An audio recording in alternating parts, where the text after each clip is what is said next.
Hello and welcome to Story X Story, the podcast by Maya Madder that dives deep into stories across pop culture, plus gives you advice on creating your own. It's episode 193, and I'm your co host, Nigel. I am Tazziii, content creator and co-host. And as always, we're here bringing you interesting discussions with diverse voices. And to help us out today, as we go back in time to revisit a classic, is artist and comic creator Laura Watton, aka Pink Apple Jam. Laura, welcome back to the show. Thank you for having me. So good to be back.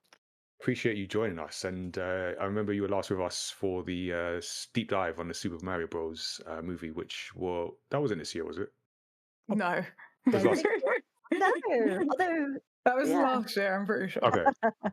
Yeah. Okay. Yeah. No, you're right. It was last year. So that was episode 138. So people can check that out. I remember we also had Sky on that. That was that was a cool discussion. So yeah, good to have you back. And for listeners, you can subscribe to Story X Story wherever you get your podcasts from, including Apple Podcasts and Spotify as well. So you can also send us your feedback and questions in several ways. You can send us a voice message on our Spotify for Podcasters page. You can also email us, studio77@myamatter.com, or throw your thoughts at us on social media. We are at myamatter on Twitter, at myamatter TV on Instagram and TikTok, or at Life of a W Gamer on Instagram and TikTok, and at Tazziii on Twitter. So you've got options there.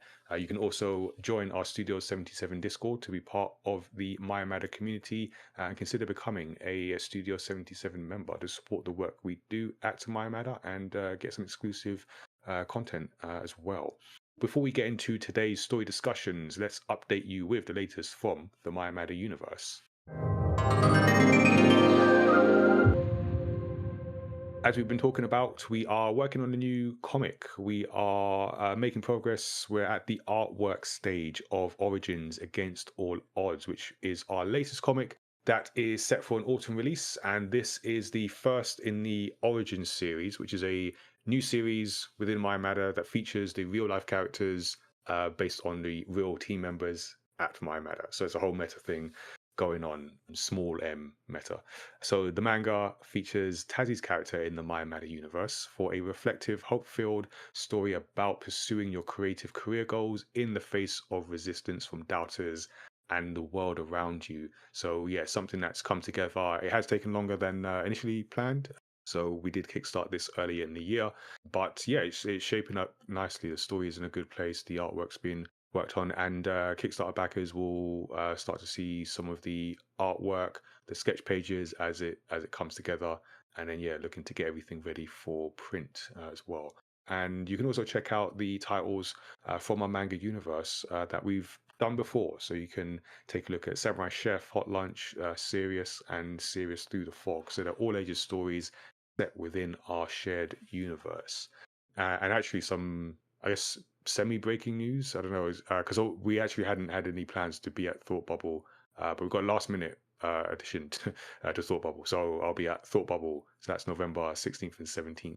And so I'll be doing a workshop there and bringing some of our comics as well. So I've been going to Thought Bubble for a number of years, pre and post pandemic. So looking forward to that. But yeah, that's breaking news. So I'm going to have to do some social media posts about that later. So other event news, mostly with our Do I Look Like a Gamer campaign, which is our campaign to promote inclusion and diversity in the video games industry, as well as showcasing pathways into games for young and aspiring talent. So each year, so it's a yearly initiative, and each year we do a new snapshot of 40 players and makers as a way to showcase that representation where it does exist and hopefully inspire more of it in future generations of diverse talent. And then we go into our event schedule. So we've got different events, either our own events like the Games Industry Explained or the Cupcake and Gamepad Social, or we're attending other events like Barclays Game Frenzy, Comic Con as well. So we are going to be returning to the London Comic Con, which is October the 25th to the 27th. We'll be there the whole weekend. So we've got a booth. We'll be showcasing the 40 on the convention floor. We're doing games activities, so competitions, stuff around a campaign. So we're showcasing some indie games on Friday. We'll be doing esports tournaments, but more fun, sort of less hyper competitive, more inclusive tournaments there, giving you a chance to share your game or origin story as well. And on Friday the 25th, Tazziii and I will be doing a panel. So we'll be talking about video game adaptations, 12 p.m. on the creator stage. So we'll be joined by Miss Bubbles, Kochi, and myself, Tazziii, and a guest I will not yet name because he may be in LA by the time we do the panel. So we're not sure. He's a Hollywood is actually genuinely a Hollywood name. Yeah, but he assures me he hasn't gone Hollywood. He just works in Hollywood. But yeah, so you can probably piece that together if you've been listening to us long enough. But yeah, so we've got good discussion in the works. And then on the Sunday, we'll be doing a tabletop game design workshop as well. So a full weekend of activities. Then into November, we have the Frey World Video Game Jam, which has changed dates. So we've mentioned this before. It's now shifted dates to November the 1st, from November the 1st to the 3rd. So this is the first annual Frey World Game Jam, in line with the Frey show, which took place in London in June, and is brought to you by Candy Bomber, who are also making a game, a Frey game, which they're launching alongside this 48-hour game jam. So you can come down. We'll be in West London, White City Warehouse, and yeah, make a game. So you can jam with us online or in person for a weekend-long music-inspired contest. So it's for all people of all skills. Even if you've never made a game before, you can come get to grips with it, meet other people. So you're all welcome. So we'll be starting Friday evening, 6 p.m. and then 6 p.m. Saturday evening is when submissions will be due. So come take part in that. And then we've got our own game jam as part of the campaign, which is the Friends and Family Game Design Jam, November 23rd at Fleet Studios. And it's a single day event to introduce young and aspiring game developers to the concept of video game design by taking the non-tech route and using like dice, card, markers, things like that. And to take part, people will be working in groups. So you can come as a family group, come as a friend group, or you can come as an individual, and we'll put you in a group. We'll form groups on the day. So the whole idea is to encourage attendees to participate with other family members, other friends, so everyone can learn about game design and what it really means to be making games and working in the industry. So we'll have more on that. So make sure you're following us on our socials or newsletter as well. We've got stuff due to go out this week. And we'd like to extend a thank you to Rocksteady Studios, who have sponsored the campaign for another year. Their support has just been instrumental in helping us bring the vision to life and just helping us highlight diverse roles and the people that exist in gaming. So we appreciate that, letting us inspire that next generation of underrepresented groups. And hopefully we'll be working more with them, with organizations like them, who share our aspiration of shaping a more inclusive and diverse future for games. Over on Twitch, we have our Studio 77 activities. So this is where we talk to people across different creative industries like comics, video games, animation, and we play games for your amusement. So we've got a bunch of things to look forward to each month. So we do the Studio 77 report where Tazziii and I recap the latest My Matter news announcements in a live recording on Twitch, and then that gets edited and a version goes up on YouTube. So you can take your pick on what you'd like to watch. And then we have casual conversations with comic creators, a monthly series where I speak to a different comic creator about the craft of making comics. So typically on the first Tuesday of each month, except for November, where I've shifted it to the 19th. So I will be speaking with Nathan Hawthorne on November the 19th from 7:30 p.m. GMT, and that'll be episode 30. And it's all about discovering the human being behind the art form. And then we also play games. Typically at the end of each month, we get together with our community to play a different game, or sometimes we return to a game that we've enjoyed. For October, we'll actually be doing something a bit different. We'll be playing D&D as part of Safe in Our World's Press Pause fundraising campaign. So yeah, Tazziii will be playing the role of DM, Dungeon Master, and that's all I know. So I'm just going to turn up and make up some stories. I think that's That is also all I know at the cool. moment. There we go. Yeah. But I'll be slightly more prepared when we go into it, because I think they've now released the sort of like guide for it. Oh, okay. All right. It sounds like a whole thing now. So It all right. is. Cool. It's gonna be fun. Yeah. So come It's gonna and be watch chaos. us. Yeah, they all are. At least we won't have any technical issues, he says. He says, Yeah, yeah, don't he curse says, it. yeah. But yeah, come and check that out. You can also catch the VOD if you miss it. We will confirm a date. I think we've got a date in the works, but we'll follow us on socials, follow us on Twitch, and you'll get that confirmation and that notification. And if you are a young, aspiring creative professional or you know one, then check out the My Matter Showrunners Work Experience Program. So we've been creating opportunities for young people age 16 and up to work with our team across comic production, events, and content creation. And yeah, it's been as we record this, we've had some new participants start over the weekend. We were joined by work experience students. So yeah, it's a good opportunity for people to really get their foot in terms of doing something real, something would like to think meaningful in creative industries, build those skills, build those confidence. Build that confidence. So if you want to find out more, email us showrunners@mymatter.com and we will tell you more. So now you're all caught up with the My Matter universe. Let's talk about some of the stories that we've been enjoying this week.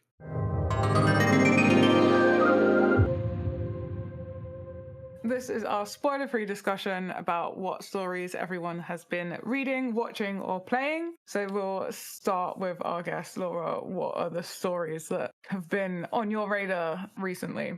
I've narrowed it down to 2 because I can talk all evening about everything that I've been watching. But I'll start with Bob's Burgers. I actually hadn't picked up Bob's Burgers. Everything's on Disney Plus now. Yeah. I don't know why I hadn't got into Bob's Burgers. Good show. It is gentle and funny and also really not gentle. Every episode there's a real zinger in it. And I think what endeared me to it was that I realized I think one of the showrunners was involved with King of the Hill, which I loved King of the back in Hill the is day. underrated. Yes, Underrated. absolutely. So to have that realization, I was like, oh, I see. And I just kind of saw a different side to it. Like the character design usually isn't my thing. You know, I find certain art styles quite ugly, but the more that I watch it, the endearingness of the characters, I'm like, no, actually, everything makes sense. So the Bob's Burger penny had dropped. So we tend to put an episode on like eating lunch or decompressing after a busy day or something. And there's so much of it, like The Simpsons, I guess. There's so many seasons of it. It's just one of those things to have on in the background. Yeah. So I I'm need not to sure get if, back on this. yeah, I think there's a new season. I mean, I am I'm seasons way behind. behind. Yeah. Yeah, Yeah. I am also a late bloomer to Bob's Burgers, and I feel like maybe the last episode I watched was somewhere in season 2. Oh, then there's a lot to catch up on. Yeah. But I think, you know what, if you've got a Disney Plus account or however you watch, I think that's the main way. I think that's the main channel it's on these days. I don't think it's anywhere else like Netflix or anything. But yeah, just pop it on in the background, I think, and then yeah, maybe when baking and cooking. I don't know. Oh no, I have specific shows to watch when baking and I cooking. see. We'll get into that shortly. Oh, fantastic. The puns in Bob's Burgers as well. There's always something that catches your eye. The burger of the day and the van that pulls up and what the shop's called each episode. It's like the couch gag, isn't it, of Bob's Burgers? Oh, but really fun. The big thing that stole my heart on Saturday, so that was what, the 5th of October, was that Netflix globally is released the new Ranma Half remake. And Ranma was my pivotal gateway into anime and manga back in the day. Mm. I first saw an episode in 1992 on VHS that a pen pal had tape traded for me. And I don't think I'd actually even heard the Japanese language before then because it was the 90s and everything on television was basically dubbed. And it was just so different from absolutely anything that I'd seen. And it was like slapstick visual comedy, really endearing characters. And I was so worried about this remake. I was like, don't do it dirty. But they didn't. And they're releasing an episode every Saturday. So they've only released episode 1, and it's honestly a beat by beat remake of the original. And I'm They're not doing so the dump pleased. and then just binge it at your leisure. No, because it's Interesting. airing once a week. So the world Oh. gets it after it's aired really late on Japanese television. Like a lot of anime, they show at 1 o'clock in the morning, which is a bit weird to me, but that's the plan. So as soon as it's aired with the time zone, it's about 5:30 every Saturday. And I think there's about 12 episodes in season 1, from what I gather.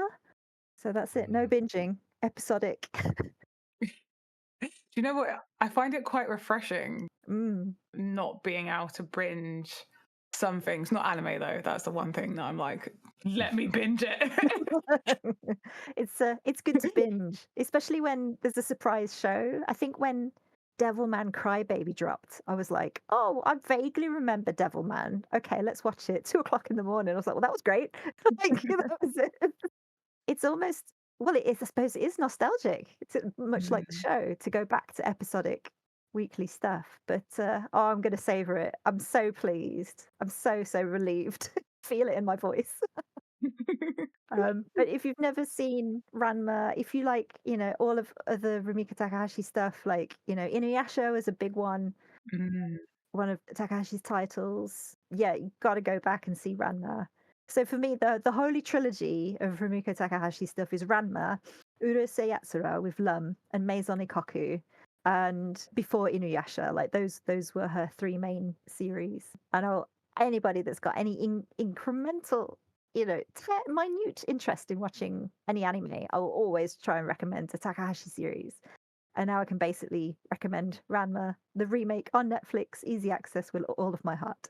So Might have I to don't give know if it you've a seen go. any. I've only seen Inuyasha, so Oh, I've not watched on any of it. So I will put it on my list. I will put it on my to watch list right now, right this amazing. second. Well, the same voice actor of Inuyasha is Kappei Yamaguchi, and he was Ranma's voice before Ah, Inuyasha. So if you've watched the sub of Inuyasha, like you'll recognize it instantly. oh, okay, yeah. Yeah. Oh, I hope you enjoy it. So before I get into my what isekais has Tazzy been watching, I actually have some non-anime entries. So I watched a film, and I nearly forgot about this, but as we were talking, I just remembered. The Kid Who Would Be King, and I really enjoyed that. It was one that I wanted to watch since I saw the trailer for it randomly back before it came out. It's pretty good. It's like based around like sort of King Arthur lore, I guess, but it's just hilarious kid magic fun. I definitely recommend it if you're into that kind of thing. And then talking of like episodics, I'm watching Agatha all along, and oh my god, I love this show. It's so good. It has been a while since I've been like, oh my god, I love this show, invested for like a TV series that isn't One Piece, like based off something that I already love. So yeah, like I'm like there. I'm kind of glad that it's episodic, like being released episodically each week, but I kind of hate that as well. I actually went back and like rewatched the start because I was like, I want more. Give me more. It is exactly the TV that I have wanted for such a long time because it's witchy, it's fun, it's silly, it's serious at the same time, and then it pulls on a lot of like, as it's the sequel to WandaVision. So there's a few like tidbits back to that, but also it's still its own isolated series. Like you can, well, at least where it is at the moment, it feels like you can still watch it even if you've never watched WandaVision or any other Marvel entry, which I think is another reason why I love it, because I'm like, you don't need to be in the club. No baggage. You can just watch Agatha all along, and it's just got this awesome witchy vibe with the coven, and brilliant. It's perfect to be out there, like to be watching this month as well. And then I started Blackish, so I don't know if I mentioned that I'd actually started it, but I remember I mentioned that I was watching Grownish and really loved that, and that when I first tried to watch Blackish, I just didn't vibe with it. I couldn't get on it. but now I absolutely love it. I think it's because Grownish was like more relatable for me. And now like Blackish is like, oh, okay, yeah, like I see where everything's coming from. I think I've figured out why I struggled to watch it the first time round, because there's a lot of like jokes where the pun is being mixed and like not being black enough. And so I feel like that just hit like a sensitive chord at the time. And so now I'm rewatching it. I'm like, okay, I don't have that chip on my shoulder. Cool. So now let's get into We need a jingle for this.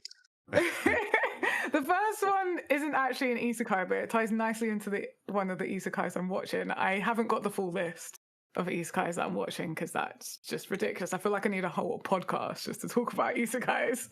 I mean, this one does sound like an isekai, to be fair.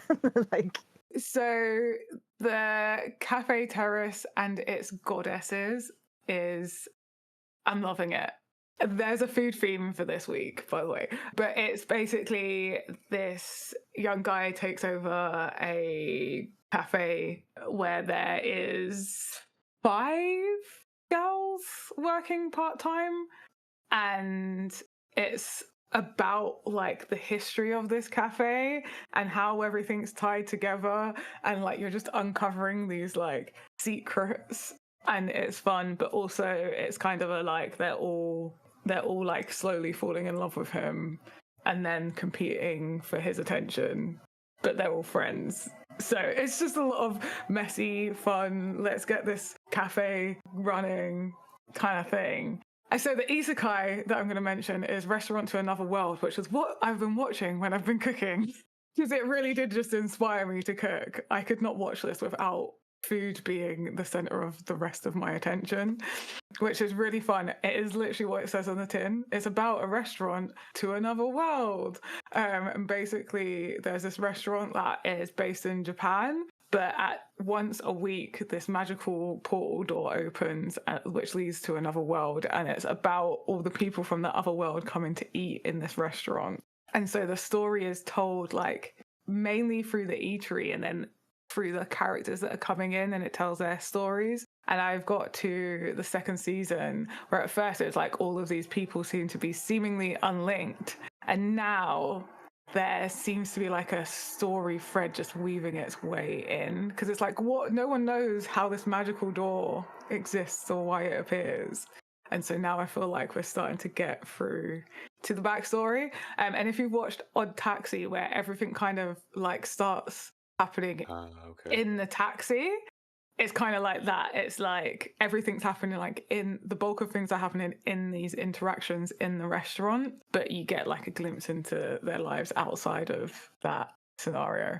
But yeah, it's a really good one. But Nigel, what about you? What have you been watching before I'm like, oh yeah, and I've been watching all these isekais, because there's about 10. I've been watching about 10. I look forward to hearing about those over time. So I've actually been playing some stuff, but I'm going to save that for our video game roundtable, which if you're listening to this before Comic-Con, should at least be available on VOD still. I think if I've got the maths right on that. So I'll focus on stuff I'm watching. And actually, I forgot to mention from I think our last episode that I finished Zom 100. Yay! Yeah, I finished it a little while ago. I just forgot to mention it because it's really good. And it was one of those, I remember because it's only one season so far. And when it finished, I was like, all right, yep, next one. Oh, this is the last, this is the last episode. Okay, I guess I'm waiting. Going to be waiting a while for that. But yeah, it's really good. And obviously no spoilers, so I don't want to say too much. But the premise is this kid is Akira, right? His name's Akira, and he's in this like dead end job that's just like draining his soul. I just love this central premise, which is a zombie apocalypse happens, and instead of it being a bad thing, it frees him to finally live his life, which is just hilarious to me. And yeah, just seeing how, I think when I first mentioned it, when I first started, I said like the first episode is like the self-contained message in, you could just watch the first episode, get the message and go. So I kind of wondered how they would go about doing it for the rest of the season. So it's a whole, what was it, like 20 something episode season, I think. And yeah, I like where they went with it. And yeah, this whole lesson of, I was going to say living your dreams. It's not even necessarily your dreams, just the things that you want to do that you've held yourself back from doing. Yeah. I love that it's not like a big dream, because I feel like we get a lot of like big dream animes. It's like go for the big dream, and this is like Yeah. just the like the smaller everyday live your life. Mm, This is how you live your life kind of things. mm.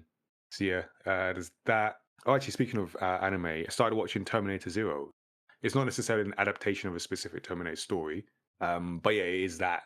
You know, if you know the Terminator story, so it's this post-apocalyptic world, AI has taken over, and then you've got this group of human survivors fighting against the machines. So yeah, it's good. I had it recommended. I think I was having a conversation after an event recently, and someone said it's good. So I thought, okay, cool, because I know some of the recent Terminator films haven't been the best. I mean, it's an almost an unfair high bar, because Terminator 2 is arguably one of the best film sequels of all time. I'd put it there. But yeah, they just haven't been that good. But this is good. I've seen, I think, 3 episodes, so I'm making my way through them. The animation is really cool. The central characters are very cool. I love the, yeah, I just love the Terminator-ness of it. I don't know how else to describe it, but just loving all the elements that make up this story. And I, having not seen a new Terminator film in a while, it's good to return to that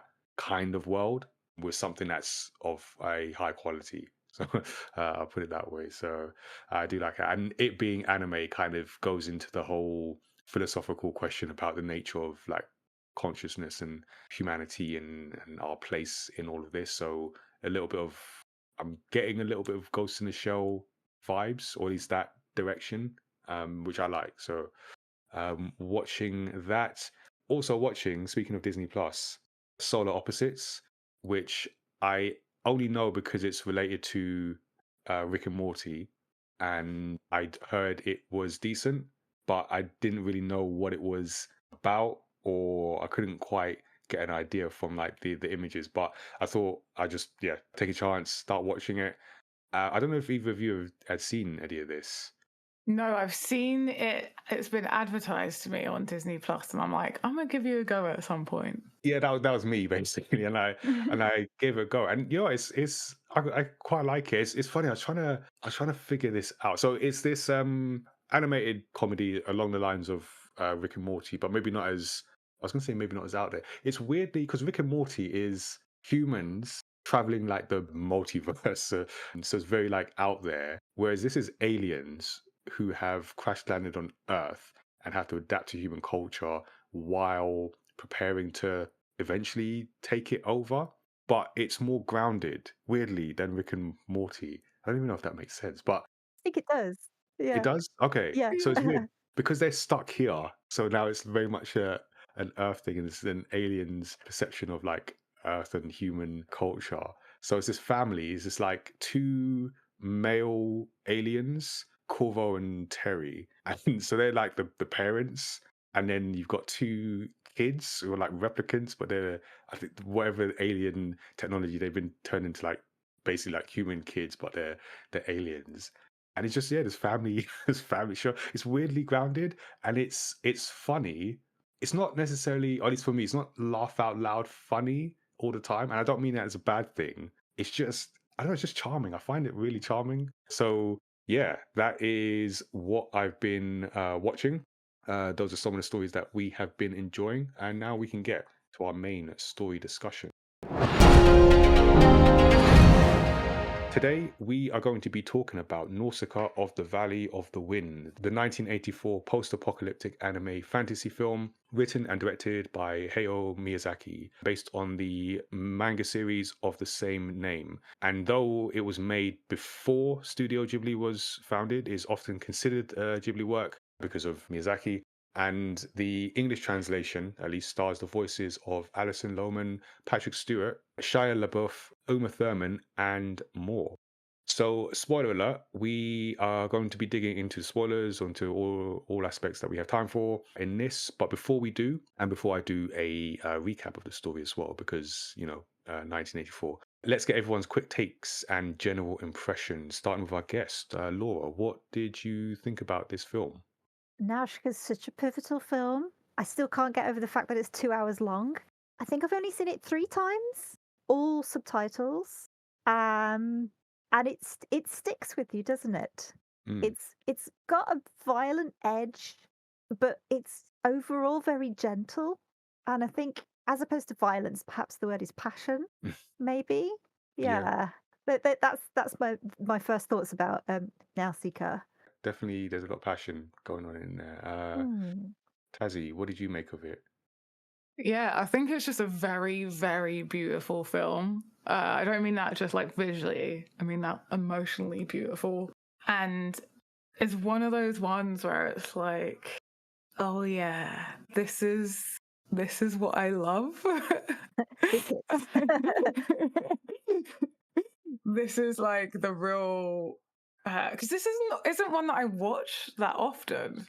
Like I feel like I've not seen it in like 10 years. But it is one I've like watched a few times. I feel like every time I have watched it, it's like, oh yeah, why don't I watch this more often?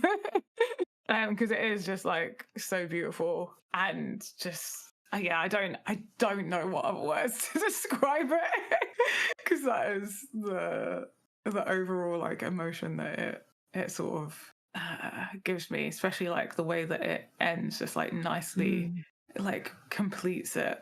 It's very conclusive ending, isn't it? Like you feel like all the Yeah. boxes have been ticked. Like it's a really satisfying ending. And I just think like just what it's about is just this. It's really because if you think about it, it's a really simple. Is simple the right word? But really like quite obvious themes and quite like it's not overly complex, but it's very. I don't know the word to describe it. Subtle.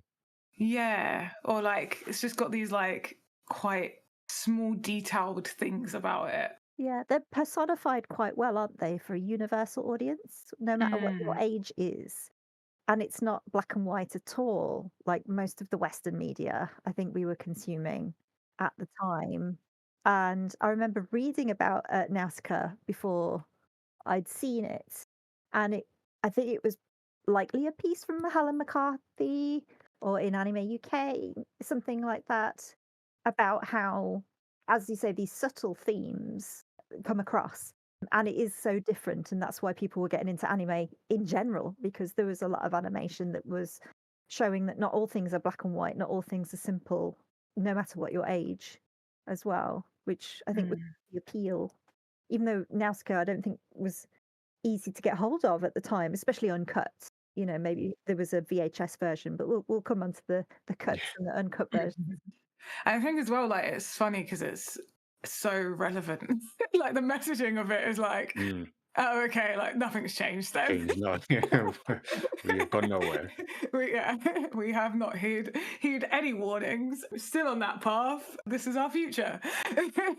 You're disappointed Nausicaa.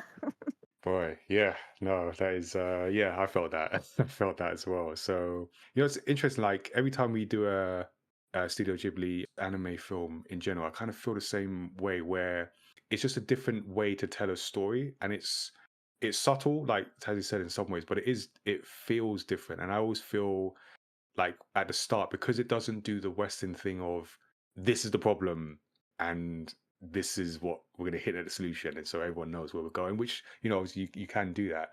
It just lays things out, and then it just guides you through it. And then at some point you go, okay, that's the conflict. And now, at least for me, because that's when I like really attach to a story. But I like the way it kind of just guides you in it. It doesn't shove it in your face, and it goes, okay, cool. This is what the problem is, and everything. And then it also doesn't. Even though this is quite a final ending, I know sometimes we've spoken about Ghibli stories, and it's like it's not necessarily it's open to interpretation. I'm thinking Princess Mononoke in particular, the way that ends with the characters kind of just going off on their in their own direction, and it's like it just leads you to think about this theme. Like you said, there's like a clear themes here. Just think about it. Think about what you've seen through the characters, and it's just competent. And that almost sounds like faint praise, but it's it's hard to do. Just it's a very very good story, well told. That makes sense. And considering like this is 1984's, like, is this Miyazaki's first or like second or even first animation? Technically second film. He did a Lupin film before this one. Yes, Lupin the Third. And Yeah, this yeah, was the Castle of just Cagliostro. that's it. And this was Yes. just before Studio Ghibli became Studio Ghibli, even though it's included in Ghibli Works. Yeah. So, and you can just see like this guy knows what he's doing. It's just Yeah, basically when you go and look back, you say, okay, yeah, you can see all the things that he would later do again, whether it's themes, whether it's the way stories are told, whether it's the characters. You can see it like later, and it's like, oh yeah, this guy knew what he was doing from the beginning. So yeah, it's just nice to see, and it's a reminder of different ways to tell stories, and just a reminder of the level that this guy is on, basically. So it's impressive to see. But yeah, it was a long time ago, so I'll do a recap of the story and then we'll get into it. So this is a story that takes us to a poisonous forest swarming with giant mutant insects that were created after the 7 days of fire, an apocalyptic war that destroyed civilization and caused an ecocide and a vast toxic jungle. In the kingdom of the Valley of the Wind, Princess Nausicaä explores the jungle and communicates with its creatures, including the gigantic armored Ohm creatures. One morning, the empire of Tolmekia crashes into the valley, and its sole survivor, Princess Lestel of Pejite, asks Nausicaa to destroy the cargo before she dies. The cargo is an embryo of a giant warrior, one of the humanoid bioweapons that caused the 7 days of fire. One of the insects emerge wounded from the wreckage, and Nausicaa uses a Bulvora to calm it and guide it away from the village. Soon after, Tolmekian soldiers under the command of Princess Kushana invade the valley and kill Nausicaa's father, which was like, that was wild. The valley's elderly swords master, Upar, intervenes and ushers both Nausicaa and the Tolmekians to stand down. Kushana plans to use the bioweapon to burn the toxic jungle, but the valley's wise woman, Obaba, warns that this cannot be done as many have tried, but the Ohm have always attacked in response. Kushana leaves the Tolmekian occupied Pejite with Nausicaa and 5 hostages from the valley, but are shot down by a Pejite interceptor. Nausicaa, Kushana, and the hostages crash land in the jungle, disturbing several Ohm, which Nausicaa has to then soothe. She leaves to rescue Princess Lestel's twin brother, Asbel, but they both get caught in quicksand and end up in a non-toxic area below the toxic jungle. It's there Nausicaa realizes that the jungle's plants purify the polluted topsoil, producing clean water and soil underground. Nausicaa and Asbel reach Pejite, but find it ravaged by insects. Nausicaa is taken prisoner, but escapes with the help of a group of Pejite sympathizers, including Asbel and his mother. She soon discovers 2 Pejite soldiers using a wounded baby Ohm to lure thousands of Ohm into the valley. And as the Tolmekians fight against the Ohm, the giant warrior, having hatched prematurely, disintegrates after killing a faction of the Ohm. Meanwhile, Nausicaa fights the Pejite soldiers and liberates the baby Ohm. She and the Ohm return to the valley and stand before the herd, but are run over. The Ohm calm down eventually and resuscitate her with their golden tentacles. With the valley saved, the Ohm and the Tolmekians leave as the Pejites remain with the valley people, helping them rebuild. And deep under the toxic jungle, a non-toxic tree sprouts. The end. So yeah, like I said, this was released in 1984 and is just wild. Like just as an example of, I don't know, inflation. This is a film that is made, or inflation and just time. This is a film made on a production schedule of 9 months and with a budget equivalent to $1 million. Different time. Yeah, it's just amazing to see what you can do. And I think, Laura, you touched on the different versions, the cuts. And I remember when we talked about Princess Mononoke, I think in my notes I remember there being a sort of a back and forth over the Western adaptation, and Miyazaki being like adamant about how it will be adapted. And this film is why, because there was a version of this film that was American localized, but Western producers were concerned the film was too long and made the Mm. villains too sympathetic. So they made a version, cut roughly 20 minutes of the film, downplayed the environmental themes, and renamed it Warriors of the Wind, which is a wild. If you look at the cover, it's just very, I don't know, 80s and not representative of the of the film. But Laura, what do you know about that whole sort of process? Because I know it caused a long-standing like I guess resentment is the best word I'd use of adaptations on behalf of Miyazaki. That's right. I mean, in today's consumption, streaming media era that we live in, it sounds bananas, doesn't it? But Mm, yeah, they basically painted up the front cover of the VHS to look like not quite Frank Frazetta, but some kind of fantasy dystopian. They put the male character at the front, I think, and some background characters. They basically painted this weird image of what they thought the film should have been, almost, perhaps. So many cuts. I remember seeing it in the video shop, but it didn't appeal to me at the time as a kid. It might have been on Channel 4 randomly. And I know that Channel 4 also showed Laputa a couple of years later, but I think this might have been on Channel 4 or something back in the day.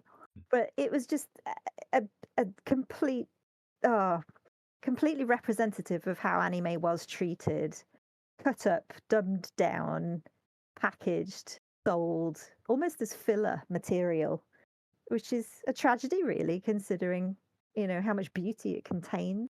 I don't know whether there was jealousy, almost contemptuously handled, I think.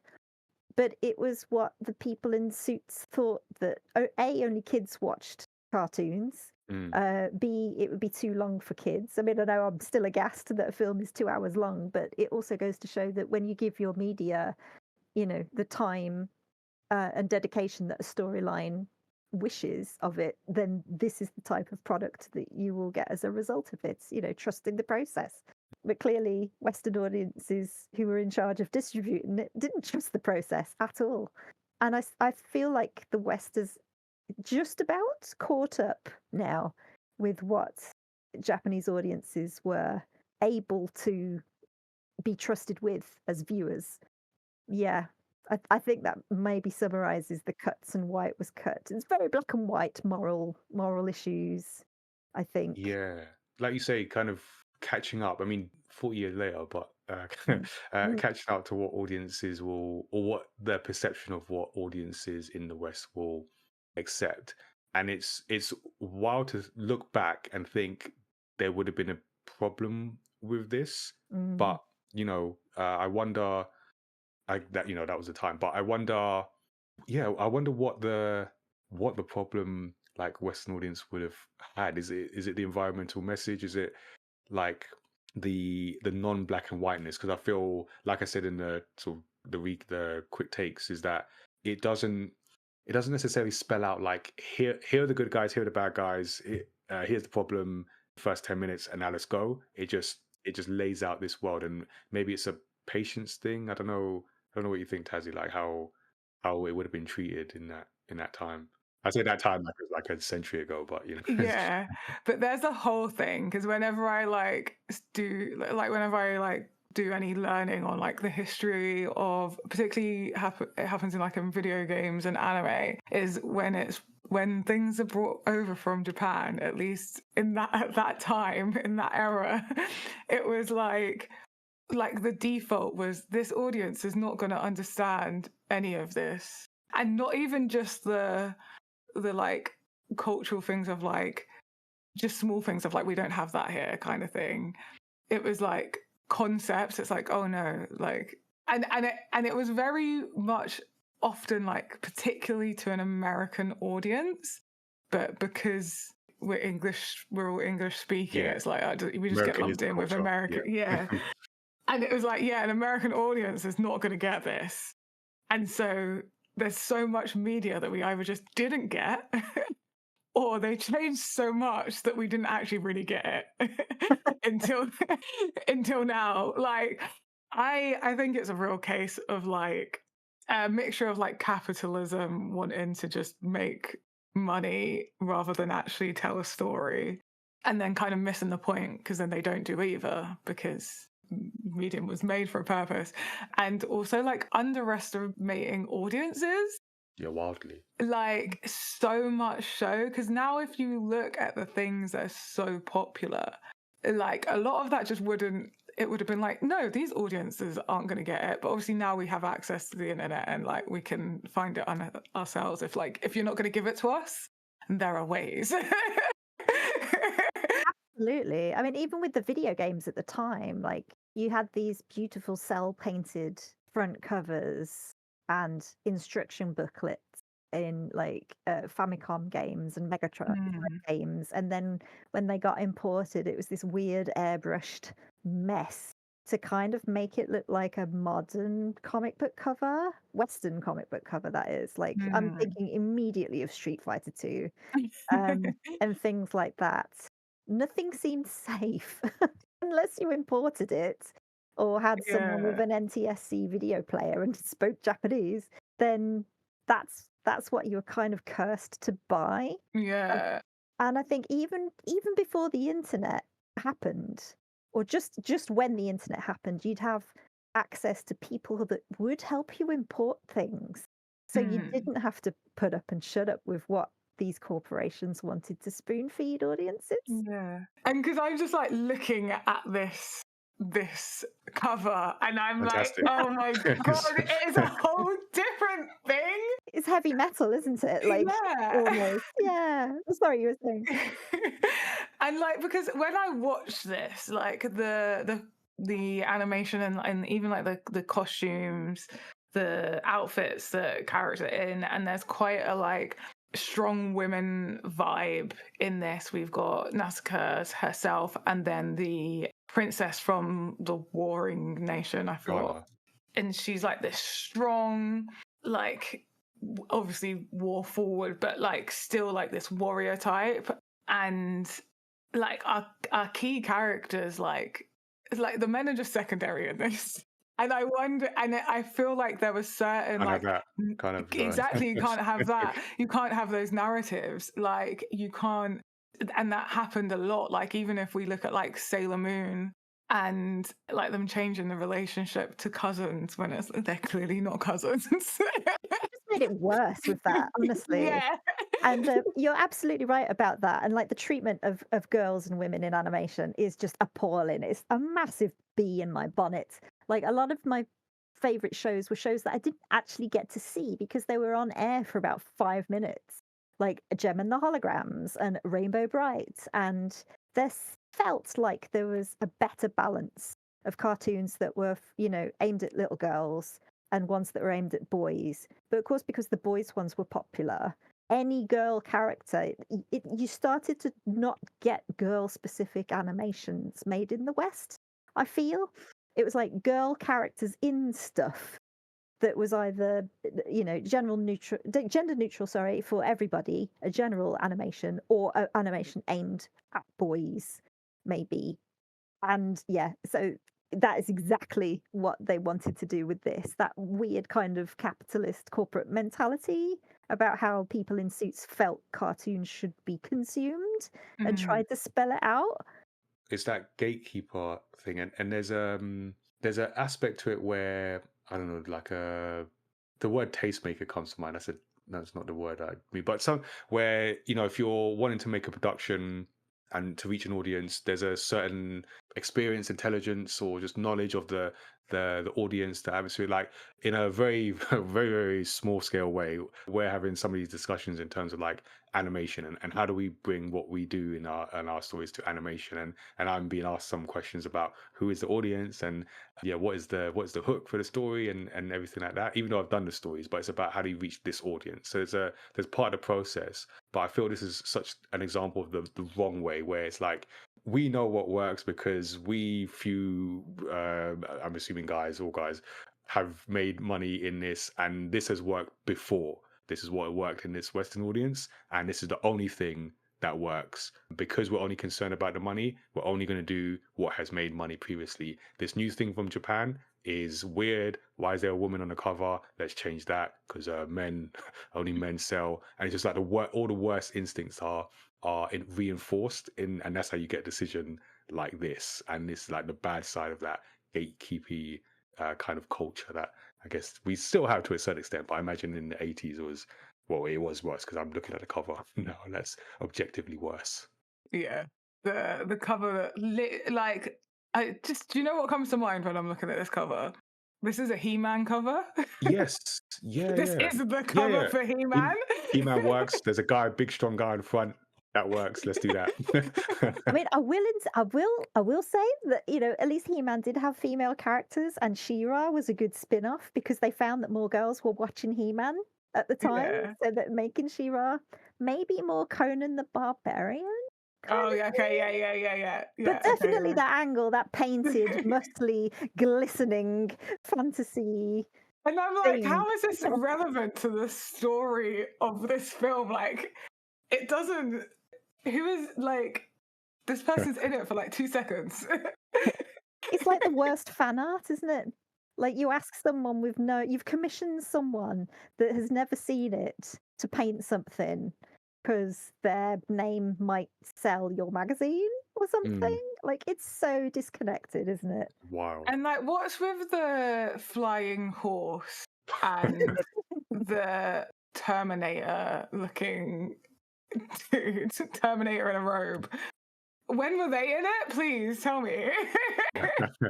Some You fever must have blinked. dream. You must have blinked and missed it. It's the most misleading cover I've ever seen. Can you imagine that backlash something like that would get today on the internet? Yeah, you Mm. can't do that.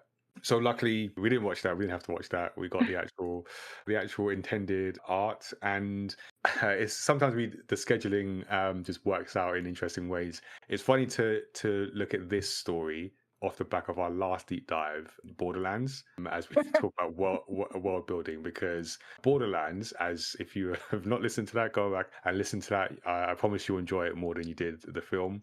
Um, did none of this. Everything we said about the world building it didn't do is here, and this is why you can tell someone who knows what they're doing versus someone who, and not to rehash that old argument, not to say they didn't know what they do. I'm sure they know what's good and what's not, but that wasn't it. That was that for whatever reason.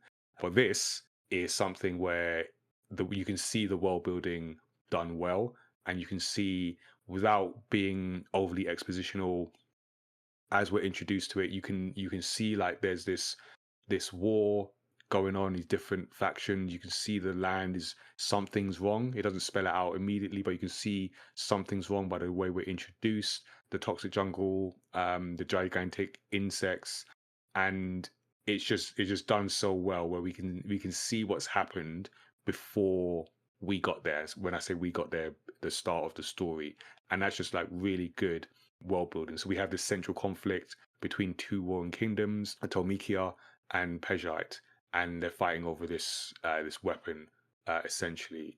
And particularly looking at the start of this story, what did you see in the world that made it believable and resonant to you? I feel like just right in the beginning when she finds the Noom, are they called Nooms? The giant bugs, shell, and Oh, the Om. the that's it. Not Noom. I knew it was something of those combination of Yeah. letters. Yeah, they do move fast, like yom. So Yeah.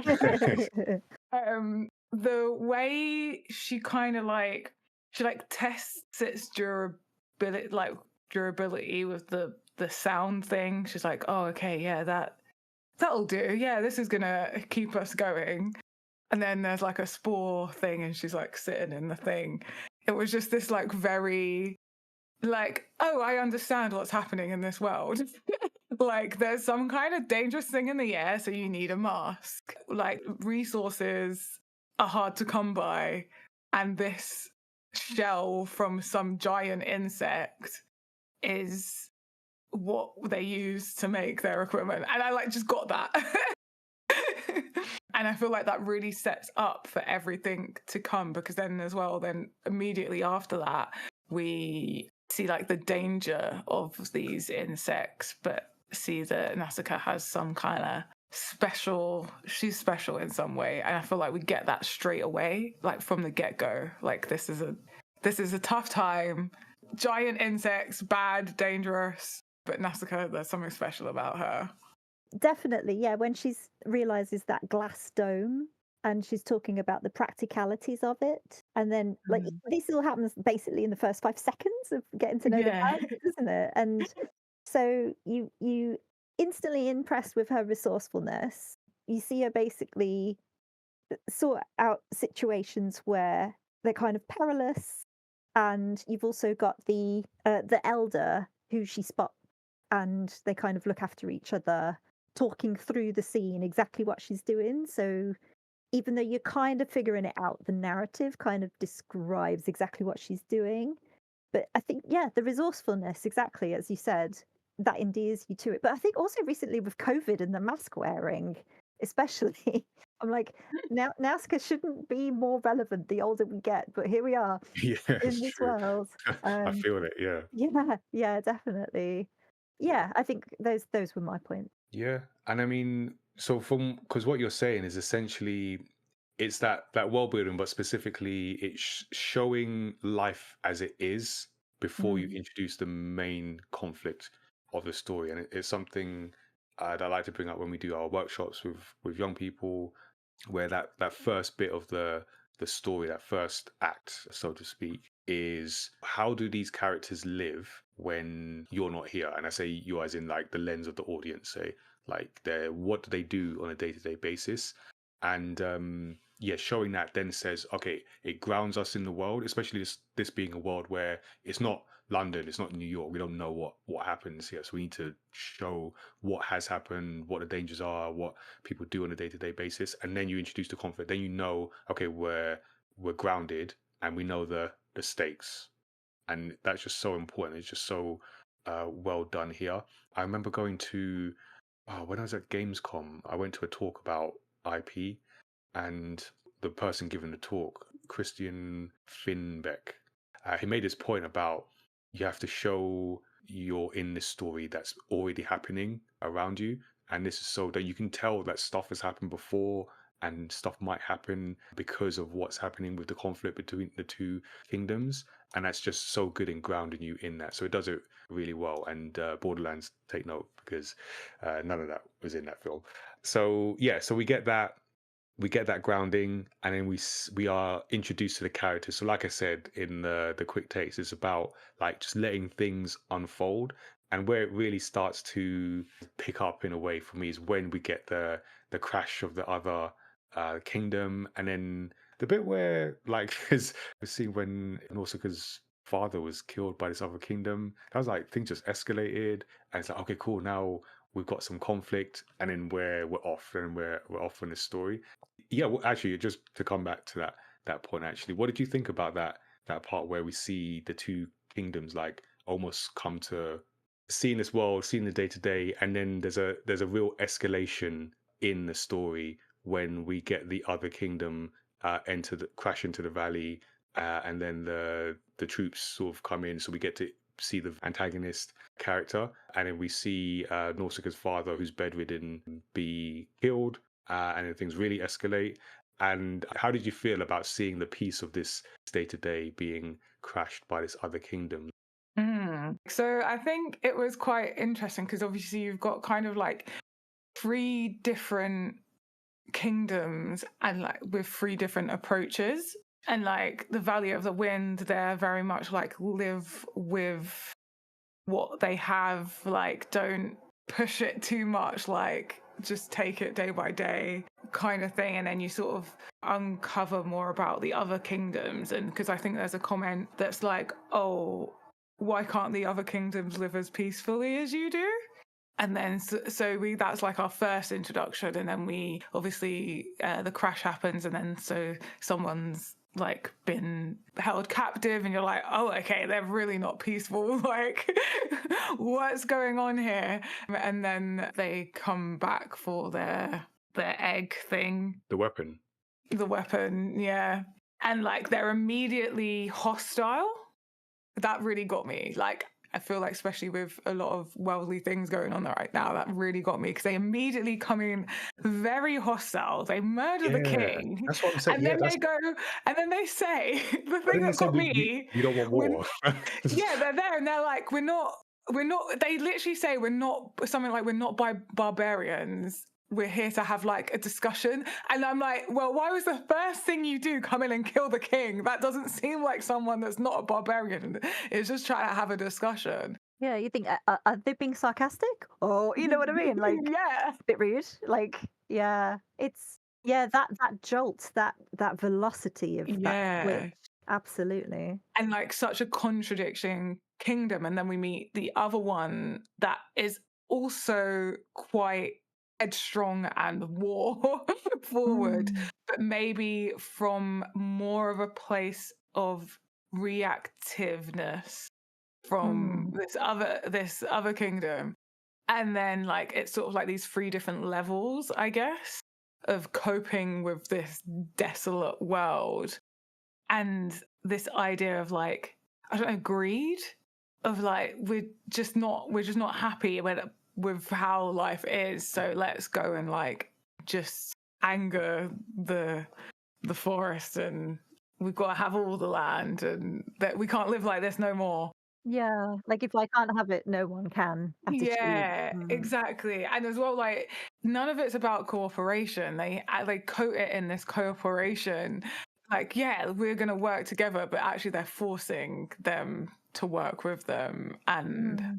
not heeding their warnings. And then, but then, like Nausicaä has like this just beautiful viewpoint of the world. Like even though people are actively hostile towards her, there's a moment where obviously when she sees her father's been murdered, she flips out, and I don't think anyone is blaming her in that moment for her flipping out. That was a very reasonable response, but that scares her because even though someone's done harm to her, she's very much like, let's stop this violence, let's figure it out together kind of thing, and Mm. her impact on all the others. But it's just very interesting, that like freeway dynamic between the kingdoms and the different approaches. And like yeah, massively, like when she's like, you're just as bad as, I can't remember the names of the kingdom, I'm so sorry. I only watched this yesterday, but it's been a long day. Yeah, like it's like, yeah, I mean, she's got a very good point. You're annihilating another kingdom based on that one kingdom and saying like, oh, it's because whatever. But you, at not one point did you think, oh, let's go to the Valley of the Wind and let's work with them to remove this third threat. Talk first.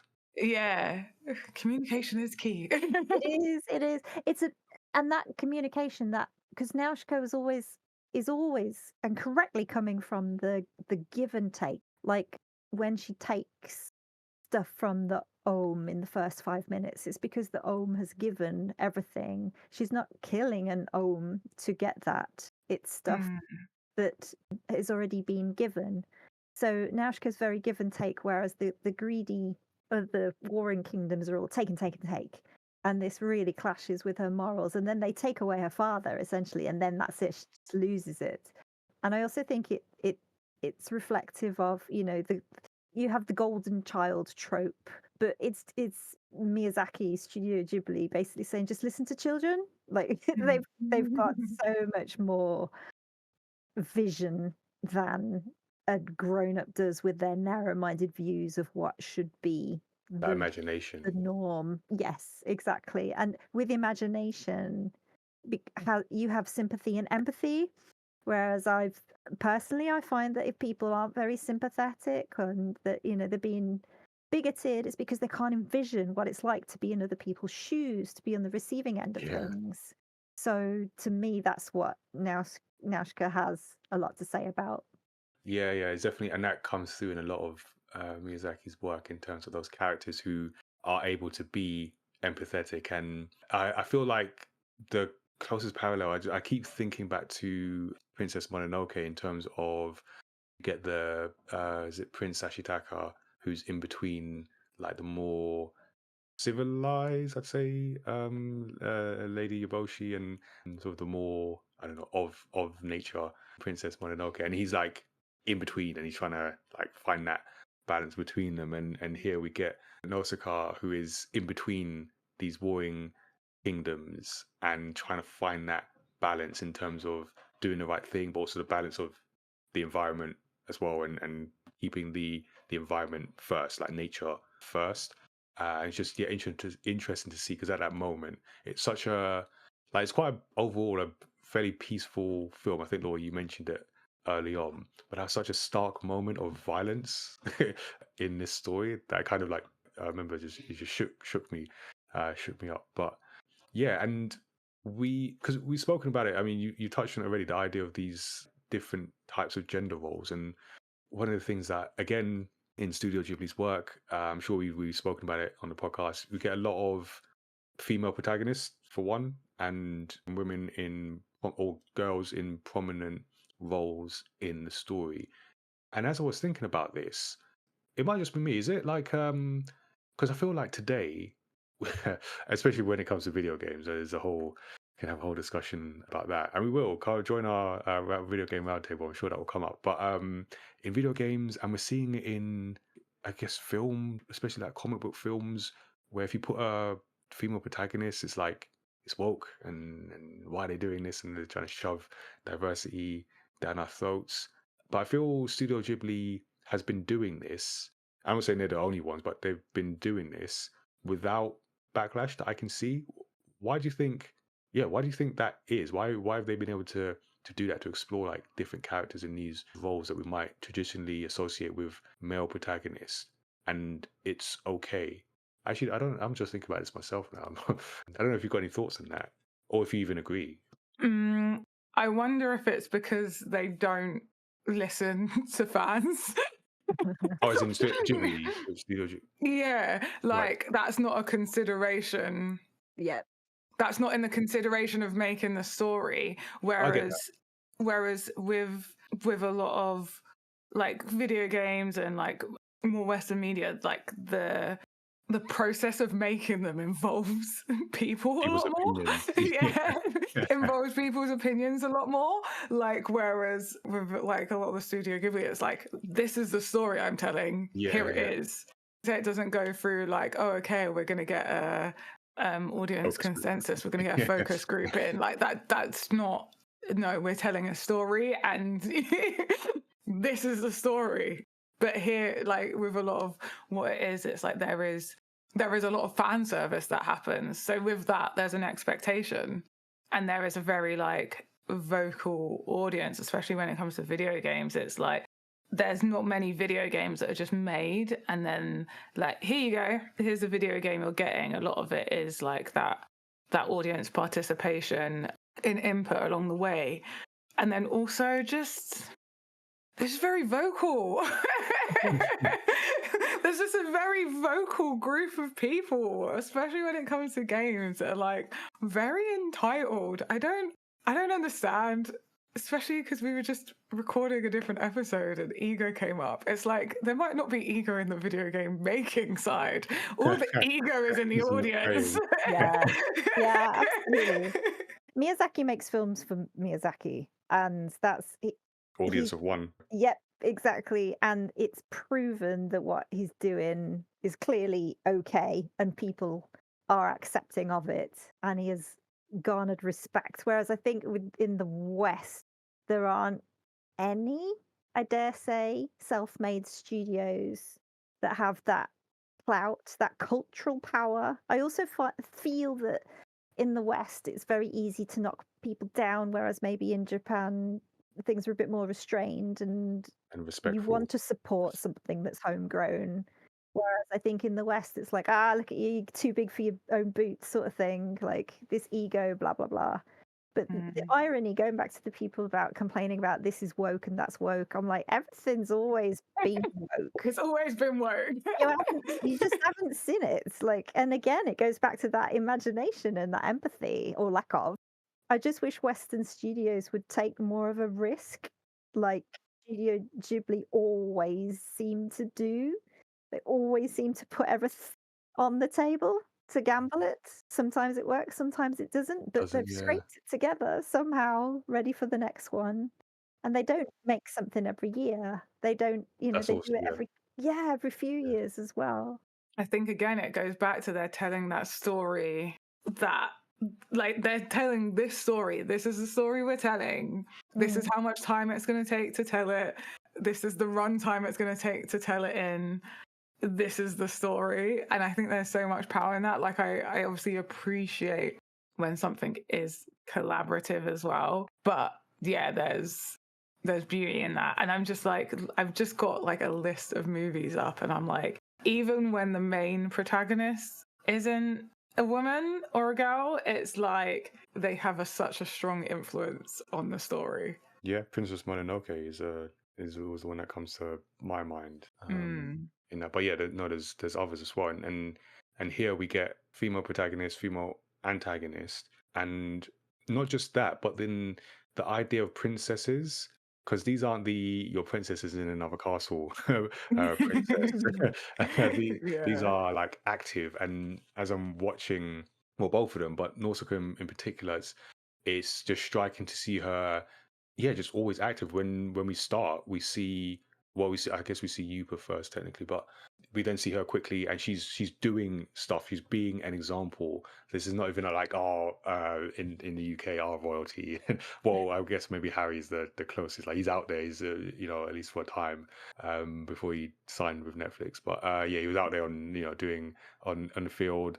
But she's doing things. She's being an example, and she's the one just being like with nature, and her people are kind of, they're worried for her because she's like she's always putting herself on the line in that respect, but they follow her, and she's setting that example, and I really like that agency that she has as a character, and same for Kushana, the antagonist from Different Kingdom, and just seeing how she's very much yeah, take charge.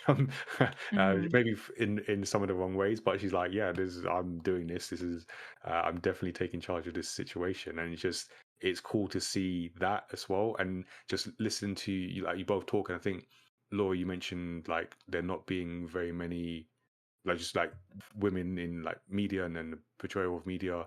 It's like, yeah, you can see the difference it can make, just seeing like these characters, these type of female characters, versus maybe more passive or maybe more side story female characters. It really, as Mm. you grow up seeing that, it kind of can shape your perception of where you fit in the world. And something that Miyazaki also does is like A, complex female characters. B, you can be whoever you want to be. You can be the protagonist, you can be the hero, you can be the villain if you want. And not in I feel like we're not lacking women villains, but not in the way that Miyazaki writes them. Because they're people, you can understand them, and I guess is what 80s executives were were fearful about. Like, you can understand the villain. What is it? And she's a woman. And she's a woman, yeah. But yeah, I don't like. Laura, are you surprised at how, considering 1984, how women are portrayed in this story? Or, I mean, it's one thing to say in hindsight, this is like what Miyazaki does, but considering this was like, yeah, second sort of directorial gig, like, are you surprised by how women are portrayed in this story? I think when I first heard about Miyazaki films, absolutely. Yeah, I mean, it is a trope now, isn't it? Yeah. That most, if not all, Miyazaki films have a female lead, and it's always so reassuring. I think it doesn't have to be a precious princess. It's always a very proactive person. It happens to be a woman character Mm. thinking and doing and leading through Thinking these independently. films. Who would have known? Who would have known that? I know, like shock and horror. Absolutely. Like there's that joke where in a horror movie, the scripted female lines are like, "Oh no, what do we do?" or some such. And but in reality, it's not always that. The women is like, "Okay, fine. What are we gonna do? Who's got this? Who's got that?" The practicality. Like that's another stereotype, I'm sure. But yeah, that's also the joke. So there's got to be something in it though, if these jokes and these tropes permeate. Yeah. Can I throw a thought out and Mm. see what you think?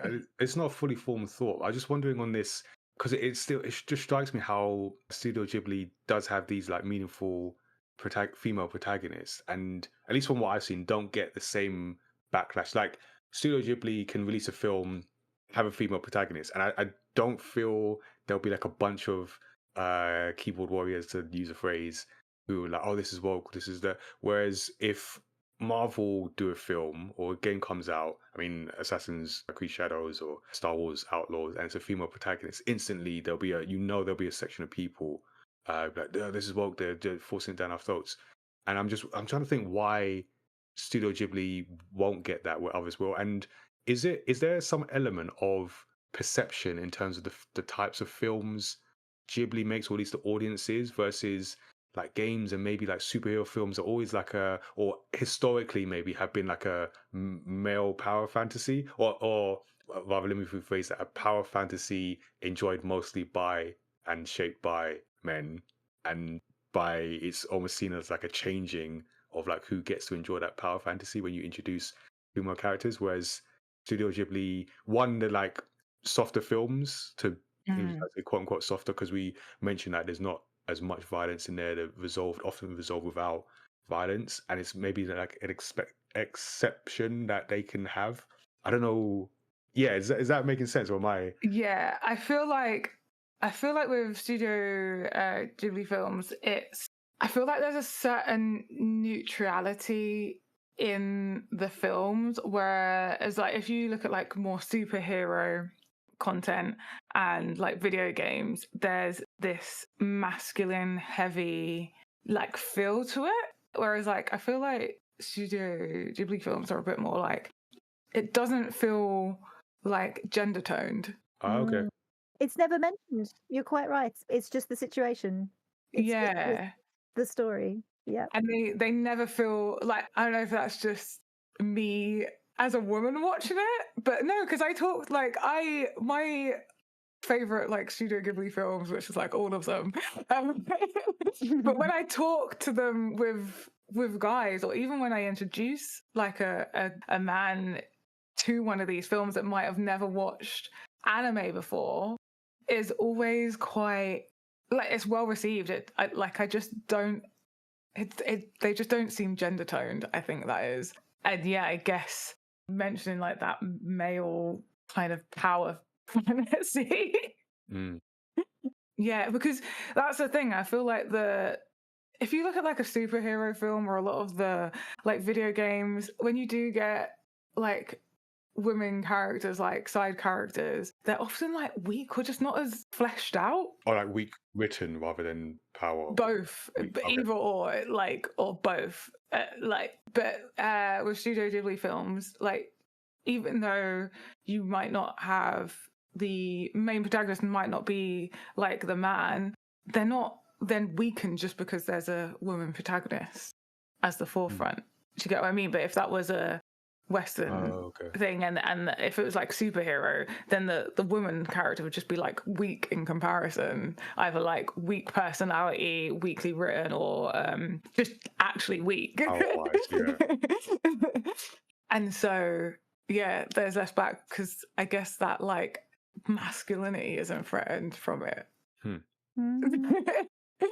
I remember watching Real Ghostbusters. I had a big Ghostbuster obsession when I was about 8 years old, and Real Ghostbusters was on TV, and Janine, one icon, Janine was always telling folks what to do, where to go. Like, she was organizing everyone. And then a couple of episodes in, even I think it may have been season 1, something happened and she had to don the proton pack and the jumpsuit and everything and be a Ghostbuster to sort everything out. And that was just like, whoa, that was mind blowing. Like, it's not a secondary character. This is someone that is fully capable of going in and doing what all the protagonists do all the time anyway, and then back, fixing it. So that was a weirdly pivotal moment in my tiny 8-year-old mind watching a cartoon.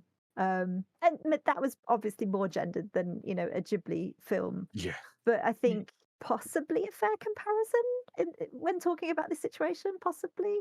Oh, I had to think about that because just seeing how different takes on stories and the roles that like women, but just anyone could play any of these roles. But it's just interesting to see how in the back way to see how often that women are perceived in these roles. But so we have Nausicaä, who is, like I say, active and just always put herself forward. Like I'm going to do it. I'm going to lead the people, lead by example.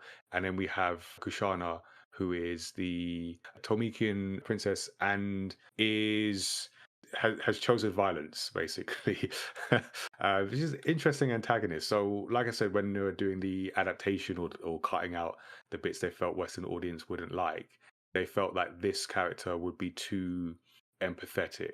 Why would you think that is? So she essentially, at least what I get from her is we all just see this problem with the toxic jungle, and she's like, we need to get rid of this, so I'm just gonna burn this whole thing down. We need this weapon to do that, and anyone in my way needs to be taken out. But you can kind of, almost like a, I don't know, Thanos kind of thing. You can kind of see, like, if you're, we're humans, we're not, giving up our position on this planet as apex predator. If that's threatened, we do see same. Maybe not us three as individuals, or maybe I don't know how you'd react in that situation, but as a whole, as a species, we're like, yeah, we need to stay on top. So I kind of get what she's after. How did you feel about her mission? It's funny because as you're saying that, phrasing it with the fact that that's one of the things that they maybe didn't like, I'm wondering if the the villain was like too close to Americans. And they were like, oh, wait, like if that character's the villain, that makes us look like the villain. Amazing. I hadn't considered that viewpoint at all, but it just makes Yeah. perfect sense. Oh Also, my keep gosh. in mind, this was also done. I'm trying to get my American history now, but the Cold War.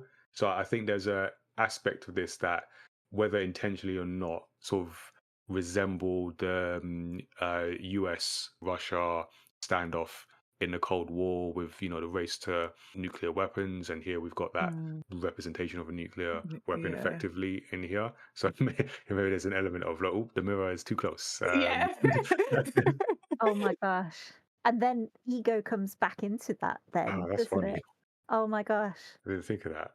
I'm gonna have to be careful, like the next time I go to the States, aren't I? I'm gonna get like Yeah, flagged up on the system. Like, we listen to your podcast and no, yeah, you're on the naughty list. yeah. They're gonna have to cut out 20 minutes of this podcast before it could be released in in the US. Just bleep it out a bit, be fine. Yeah. Oh That's an gosh. interesting point, because or at least I understand her. I understand what she wants, and she also. I don't know if she learns, but she definitely considers learning. I don't know what She to think. considers learning. I feel she has some respect for There you go. Okay, you will. yeah, for Yeah, Nausicaä. complete begrudging respect, especially like the end credit scene where they're looking up. Both of them, I think, are looking up, aren't they? And they're like Yeah. frassle, frassle, grr, grr kind of faces, muffly noises. But Yeah. also like they're kind of seething, but you can feel that there is an air of Yeah, respect. respect. Okay, Yeah. I like Because that. there's one thing about her character, and like Nausicaä says something like, you're behaving like a small or wounded something animal fox thing, and then we find out Oh, the that squirrel fox, the fox squirrel. yeah, and then we find out that she had actually like lost her, at least at that point, just we know it's just her arm, but she hints to like way more than just that. And so she is coming from a place of fear and wounded. And I feel like, I don't know if I'm like reading too far into this, but Nausicaä's almost like someone who is quite far into a healing journey and has the mechanisms to deal with loss and hardship, and is in quite a healthy place. And so it's like that difference between coming, like, because everyone obviously wants to survive and wants like humanity to survive in this place, but where is that coming from? Is it coming from like an unhealthy, hurt place, or is that coming from a healed place? I might be reading way too deep in that, but perhaps. But I like where you're going with that. Is that being able to deal with it, because they murder her father, and she's able to. I mean, obviously, she initially reacts with violence, but then through help with Yupa, she's able to like, okay, let me take a step back and think about the bigger picture. Whereas Kushana's, she lost limbs, and she's like, eye for an eye, basically. It wasn't even an eye for an eye, it's more like an eye for and now let me watch the world burn. Yeah. Let me not consider any of the consequences. That's right, bit of an escalation curve. I wonder, thinking back to the Western companies wanting to edit it, does it even cross into the Western modern, slightly misinterpretation of Christianity, good and bad, versus Eastern Buddhism, more shades of Mm. grey. Oh, right. Yeah, I mean, there's always that That's aspect yeah. of, yeah, it's quite, because we do have the more clearer, this side is good, this side is bad. I feel that's changing a bit more, but again, considering this is 80s, yeah, good and Hmm. bad. And then, yeah, that shades of grey, more Eastern philosophy, yeah, that could be something. It's interesting to see how that impacts the storytelling that comes out of those areas. I do feel in the West, there is a, like Tazzy sort of hinted at, there's a heavier commercial consideration. I mean, it's all commercial because Yeah. everything is being sold wherever it is, but it's to what degree that impacts the Mm. art. And I feel like Studio Ghibli is able to protect the art, at least earlier on, and they still do all Mm. the, we're going to sell you these plushies and everything, and we're going to adapt this into a theater, and we're going to sell you those tickets. So it's still, there is still But that. that is the way that you can keep the art original from the get-go. So it's like the initial story is like protected, that initial artwork Yeah, is exactly. protected, and then And it then you will can do all monetize off everything else. Yeah. That's Once you've it. got that bit, that's the core, that's the heart. Definitely. It works more as like a patronage and a Mm. support as opposed to what is it, death by committee. And that's how you get Warriors of the Wind. Like, yeah, but yeah, it's a bit like the first Wonder Woman film, like Patty Jenkins. They let her get on with it. She made a film, it yeah, made loads of money, brilliant. Everybody got involved with the second one, and it was honestly the worst pieces of cinema I've ever really, I seen in my did not see entire it. life. I had a feeling. Sometimes I get a Yeah. feeling. I'm like, I'm not sure. But the first one was good up until the very end, and it Mhm. sort of descended into the typical. Let's get the big bad villain and that. But it was, yeah. Oh No, yeah, I agree with you though. yeah. Overall, definitely, yeah, it did. I mean, I suppose it had to tick some comic book committee Yeah, boxes there, yeah, but overall, definitely, they just, let the creatives get on with it. They're called creatives yeah. because they've got creative Great ideas. ideas. Yeah. Imagine that. So another thing we've talked about with Miyazaki is the non-violence and particularly the ending. So this is another thing that always strikes me where I'm used to in the Western audiences, we're used to the showdown, the final conflict, but we don't necessarily get that in the way you might expect. So along this, what is essentially a hero's journey. I mean, most stories that some form of hero's journey. I made a note about the part of the hero's journey where they being the protagonist return with the elixir. So it's where they started in the normal world, and we've seen that they go out into the strange world on a journey because they want slash need something, and typically they will return back to the old world, but with newfound knowledge or something. And in this case, it's about Nausicaa returning with that newfound knowledge about the true nature of the toxic jungle and its inhabitants, and then that gives them the power to transform their world, so they can have that coexistence between humans and nature, which is what she wants, and maybe deep down everyone else really wants, but at least she outwardly says it. But to get that, there's not necessarily that showdown conflict. We do get the stampede of Ohm at the end, and she gets caught up in that. But it's a non-violent end, and Miyazaki often uses non-violent means to solve the problem, so we get a peaceful solution.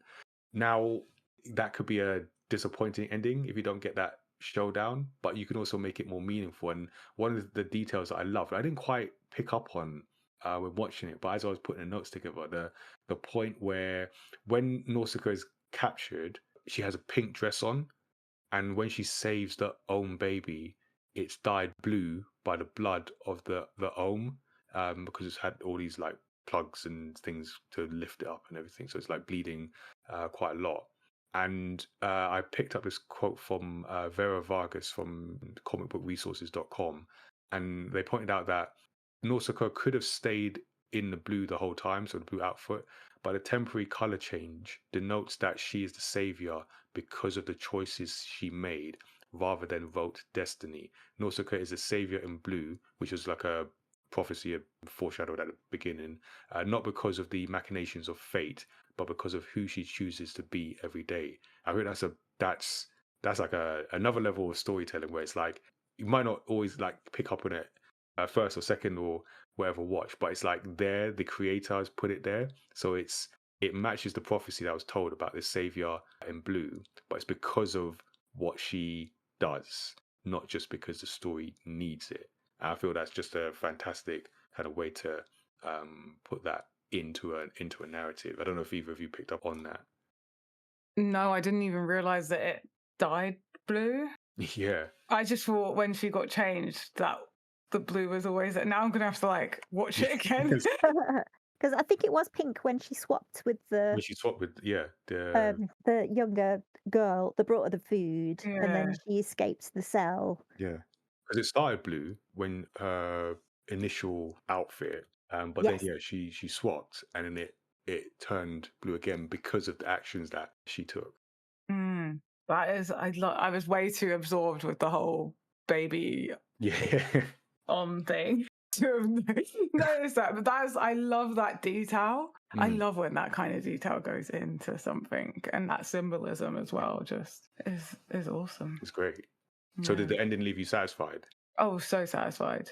Like it didn't even because I guess you brought up like Princess Mononoke earlier, and then even like Howl's Moving Castle. Like I always feel like, oh, there's life beyond Mm, this thing, and it's not that I don't feel like there's life beyond it, but it's kind of like this just is such a wrapped up ending, like, and it feels so satisfying. I think it just has such a beautiful, satisfying end scene. That imagery that happens, and then like the way, what's the like wise old blind lady called? Baba. Yeah, so the way Obaba like breaks down in like these tears of joy, Mm, like it's just very satisfying. Like all the detail that goes into that ending is just very satisfying. By the time it's like completely ended, by the time we're in credits, you don't have a chance to wonder about what happens beyond that because you're still in the moment of what's like this savior moment that's happened. You're still like absorbing that. definitely for me. It was almost like the end of the film rolled, the credits started, when that sprout pops up next right. to her, the Oh, hat that gets knocked off. That for me was like the cherry on top. yeah. That's when you're like, because it's all for the message that's being conveyed in this, and when you do that, when you're creating something that has a message, and I don't mean a message in terms of like preaching something, but something that the creator is trying to say. When everything's like in service of that, that's where you get everything like fits together, and it's like, yeah, that's it. The opposite of that is Borderlands. So I'm still not over Still that. angry. Yeah, just not even not angry, just disappointed. That's even worse. Yeah. So yeah, and then you get nothing said by the end. So I really, yeah, if you couldn't tell, I really appreciate when someone is saying something through their work. Yeah, and that just always comes through in Miyazaki's work. So I appreciate that. Yeah, and we should do more of that here. Obviously, there's different ways to tell stories. I'm not saying everything's got to be exactly like this, but it is nice. It's just nice to see. When it comes to characters, we've spoken about some of the characters. Were there any characters that stood out? I did want to give a shout to Yupa. Is it Yupa, like the old swords master? I love those characters. I love the older characters who have still got it. And maybe I appreciate it more and more as I get older. But just like because he's notorious. There's that scene when they're in. Is it in the Pejite ship thing when Nausicaa is captured? And they're like, "Oh, it's Yupa. Kill him, and you'll be famous." And they all like rush over to him, but then he like flips over and he puts his swords to the main guys who's in control. But even when he stopped early on, when he stopped the fight that Nausicaa was quickly having, and he like stopped her, like he took her blade in his arm or something, and he had his throat to the other warriors. Just that skilled swordsman, but he doesn't. It's not like he's killed a bunch of people. It's like the minimalism in the actions, but enough to tell you this guy knows what he's doing. So when he's got his sword to you, be still and listen to what he's saying. I just love those characters. They're all they're all just endearing. Even the baddies, you can kind of see their point of view, and that's fine to understand their point of view. I think Miyazaki asks you to just not agree with them. It kind of goes a little further with those characters, perhaps, than definitely any Western media at the time. Yeah. I really enjoy just like the background characters and how they, especially like in the Valley of the Wind, how they interact with Nausicaä, like just like those little bark lines that come out, and also the young kids that like tell Obaba what's happening, especially at the Oh, end, and like they're yeah. She's there like blind. holding on, and they're all like describing it, and they're like, oh my god, like this is happening type thing, and it's like that shared kind of like experience, and that like I don't know, like just like that beautiful coming together, and that's just Yeah. what you do, like you help each other. The young children are her eyes, and then she's the knowledge. Yeah, that everything is accessible. It's that community that is really supporting each other and Yeah, wanting to give again. yeah, it is that, and community is the key word there. Like that community that exists in the Valley of the Wind is just beautiful.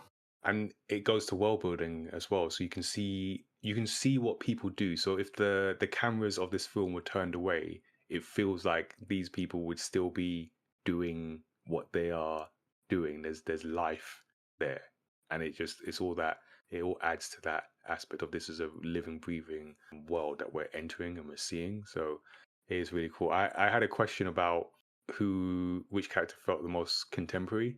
Again, given that this is 1984, which character felt still right, and in a bad way, is that Kushana's like, I guess, right hand man. I forgot his name. Kurotawa.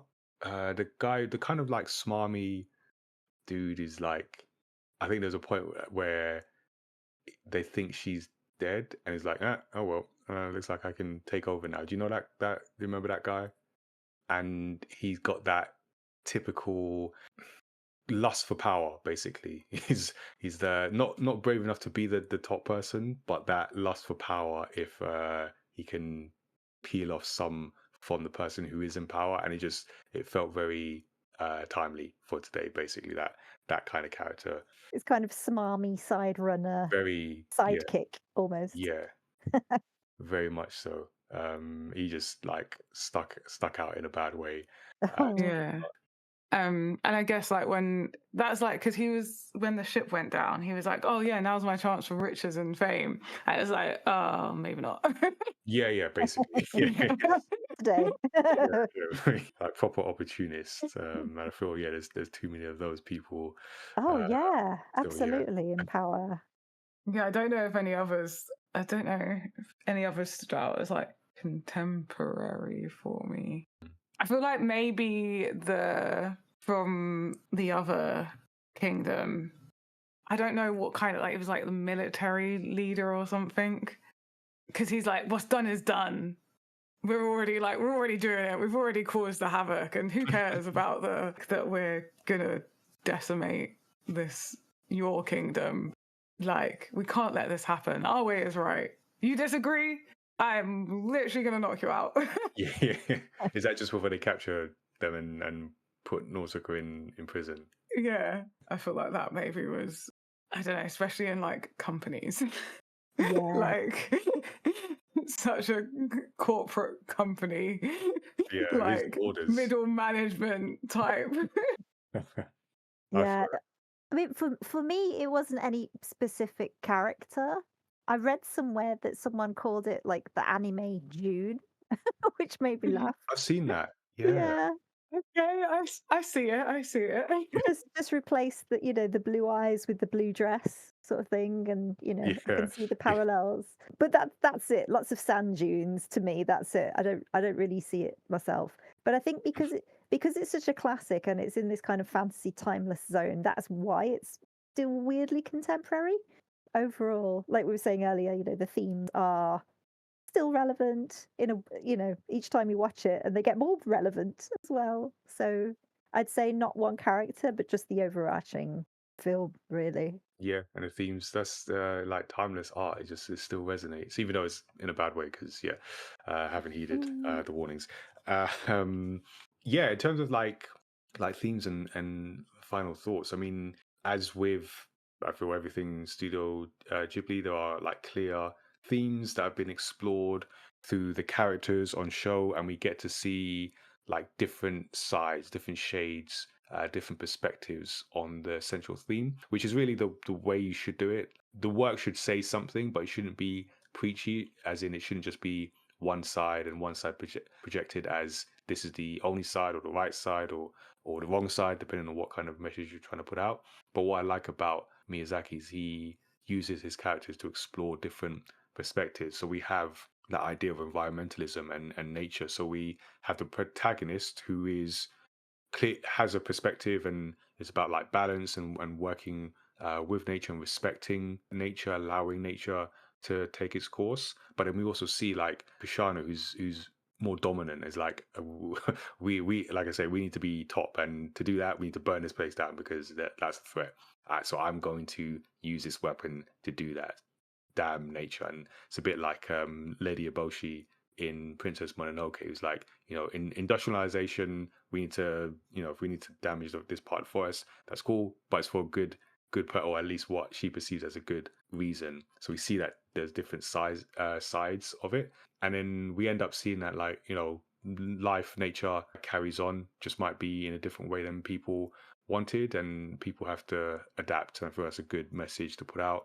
We see selflessness, like I said, Nausicaa is royalty, but the royalty, the old school type of royalty that's on the front lines and putting herself into danger like first, even when her people don't always want to. And then she represents that common ground between those two opposing forces that can never unite. It's kind of like I feel like she's the Nintendo of this world, and just watching Sony and Microsoft just battle each other. But that might just be me. And then I feel like hope is a big thing in this. Just we've got this post-apocalyptic world. It's you can't breathe the air. You see this nuclear weapon or this representation of a nuclear weapon just like unleashed, but then it implodes anyway. But then we get hope at the end, and Laura touched on it, that like, we get that shoots of hope. We get Nausicaa finding out that, oh, actually the world is healing in a sense, and it's taking all this badness, and it's creating this space that is actually breathable without the masks. And at the end we get hope, and I feel we've kind of answered it already with the beginning, in the way that Miyazaki makes his stories without the committee. But is that the secret to making those themes that 40 years later we're still talking about it as relevant? Yes, in a bad way, but still from a story perspective it's still relevant. Is that the secret to this? Yeah, I Yeah. agree. Yeah, all right, we solved it. Yep. Fixed. That's it. There you go. Kick all the middlemen managers out of the boardroom, or out of the creative room at least. Yeah. So I just feel again when you're watching this, and it's like this is a very competent, very well made piece of work. I mean, it does sound, there's some parts where it's like this sounds like it was made in the 80s, but well, what are you going to do about that? So yeah, we've spoken about like a lot of the film. Is there anything that, as we wrap up, is there anything that we haven't mentioned that you wanted to bring up? Anything that left any moment or scene that left an impression on you? All the animals are kind of cute, even though they might not look cute. They're like Mm. even the massive ohms, they're They're cute. so cute. They actually are. I think the only thing that was not cute was like the flying ones that swarm when they're. Oh, but they're almost like skeletal ribbons, weren't they? Weren't they Mm. beautifully animated though? So, okay, even if they didn't look cute, the animation was cute. Like it was weirdly graceful for how massive and quite scary they are after chasing them and knocking them over. And there's a huge monster king that the warring kingdoms are kind of incubating and let rip. And that scene was it, I think it's worth mentioning that that scene was animated by Gainax co-creator. Oh Name yeah. silly me. What's his name? Evangelion director Hideaki Anno. There you go. Save Mm. myself there. Turn in your anime weeb badge, Laura. There you go. Hideaki Anno's name. And I remember watching a documentary on Amazon about Anno, and Miyazaki was like, "Yeah, that boy ain't right," basically, because it was animated so well, but Right. so horrifically. Like when you look at it, you can kind of tell. Oh, there's Evangelion vibes in this actually. But yeah, it's a great little piece.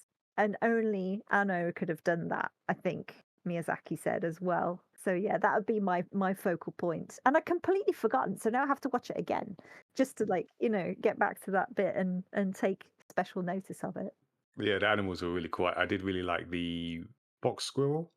Is it a Yes. fox squirrel? And that Yeah. moment when she was first introduced and it just like bit her, and then just again like character, she just rather than react or and she was like, okay, let it bite, and it just like got all of its like anger and resentment out, and it's like, ah, she's alright. Yeah.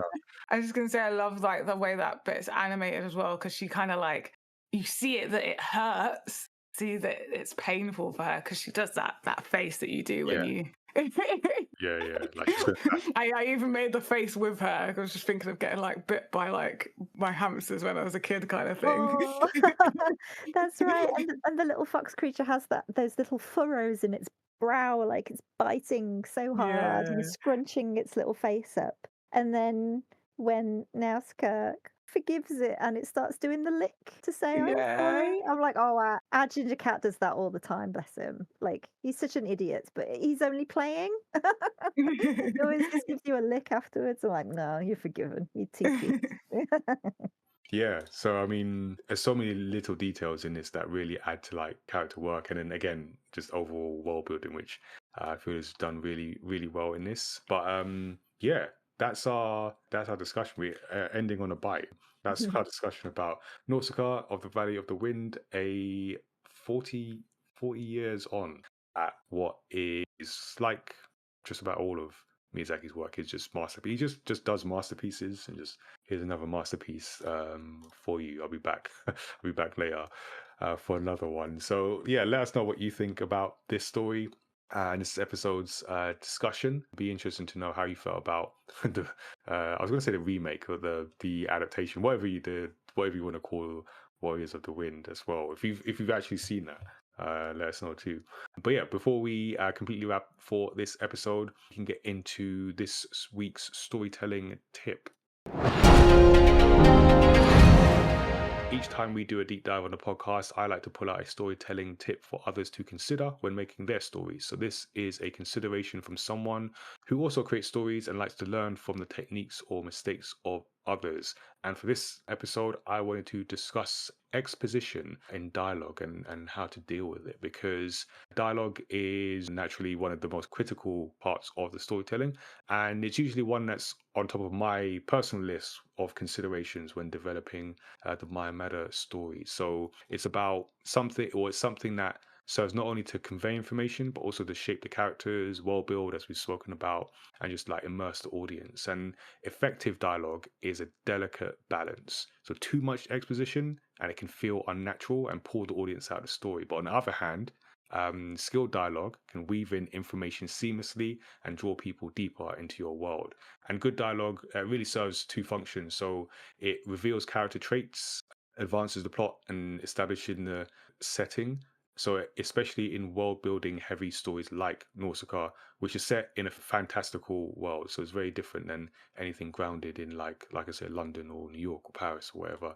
And so then dialogue has got to sometimes carry the additional burden of explaining something unfamiliar to the audience. And if it's clumsily handled, you can break the immersion and it becomes like a lecture rather than an organic part of the story. So that's when it feels forced, that's when we get into that info dumping, which is where a character awkwardly explains something that is not to the benefit of the other characters in the story who probably already know it, but for the audience. And it's something that actually does sometimes bug me about anime, because it does that quite a lot, in my opinion.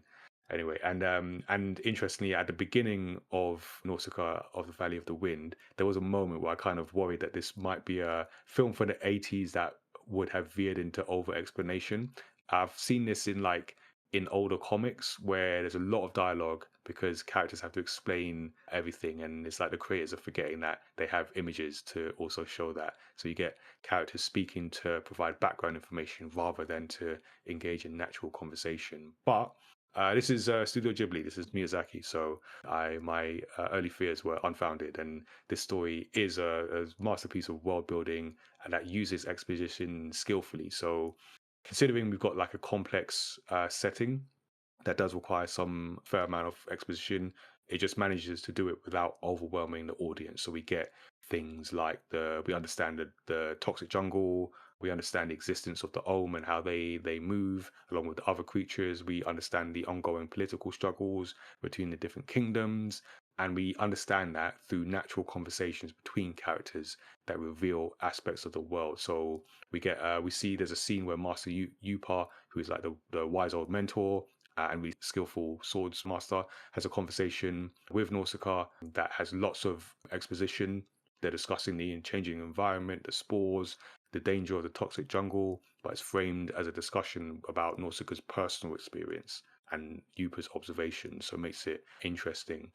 And yeah, Miyazuki does this in multiple ways with different aspects of the story. And it's something I just like to look at in other stories as well. One of my favorite examples, taking it to a completely different medium, completely different type of story, is Mad Men, which I feel is another masterclass of like using dialogue, especially when it comes to like subtext. So you get a show that's set in 1960s, the advertising world then, and characters that are navigating like personal, professional, social complexities, but uses dialogue as like a way to reveal the inner lives of these characters, and it uses subtext. It's that art of communicating those underlying messages and emotions through either indirect or implied dialogue, and it's really powerful for like revealing that aspects of character in that sense, and in Nausicaa like world building as well. So yeah, there's good examples all around. So here are 4 tips to consider when thinking about dialogue for your stories.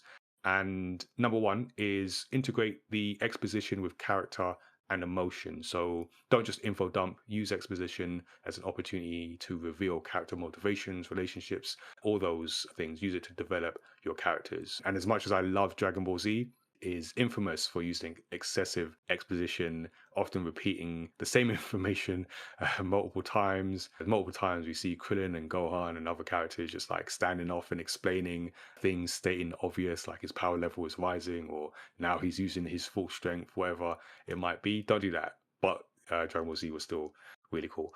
Number 2 is show, don't tell. So wherever possible, allow the audience to get information through actions, visual subtext, especially if you're dealing in visual mediums. Use the visuals and just trust your audience to be able to piece together information about the world rather than info dumping and explaining everything directly. Number 3 is avoid those what's called like as you know dialogue. So characters should not be explaining things to each other that they already know. So it's kind of like understanding that if exposition is necessary, you want to frame it in a way that feels natural to the conversation rather than 2 characters saying things that they should already know in the context of your story world. And number 4 is keep dialogue character driven. So again, it's a personal thing because I like sort of character driven stories, and the way characters speak should always reflect their personalities, their background, their emotional state, and avoid using them again for like vessels for just like delivering information. So yeah, don't just use them to info dump. A great example is Full Metal Alchemist Brotherhood, which is an amazing anime with so much world building, so many intricate plot lines involving like alchemy, political conspiracy, and like big philosophical ideas. And instead of just like info dumping in episode 1, it takes all this information and introduces concept in digestible chunks throughout the journey of these characters. So it's all about the characters. So yeah, think about that. Exposition is often necessary, especially in fictional or like non-grounded in reality worlds, but just think about how you use it to make it like character focused and do it with subtlety, and don't info dump. I think that's what I'm trying to say. Don't info dump on us. Unless it's Dragon Ball Z, then I'll accept it happily. But anyway, don't do it anywhere else. So yeah, that's the tip for this episode. If you're creating your own story, let us know what you think about this tip as well as the wider discussion. You can also jump in our Discord or you can email us studio77@myamatter.com. Before we wrap, Tazzy, let's check in with our guest.